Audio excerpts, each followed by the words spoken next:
იუდა ისკარიოტელი იესო ქრისტეს 12 მოციქულთაგან ერთ-ერთია, რომელიც სახარებების მიხედვით გახდა მისი გამცემელი.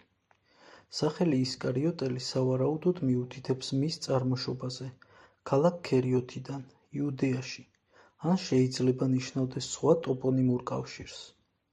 იუდა იესო ქრისტემ თავად აირჩია 12 მოწაფეს შორის. მას ევალებოდა ყულაბა, საერთო ფულის ყულაბის ზედამხედველობა.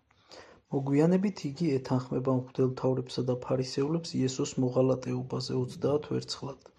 გეთსიმანიის ბაღში მან იესო კოცნით ამხილა, რის შემდეგაც მღვდელმთავართა მსახურებმა იგი შეიპყრეს. სახარებებში განსხვავებულია მისი სიკვდილის აღწერა.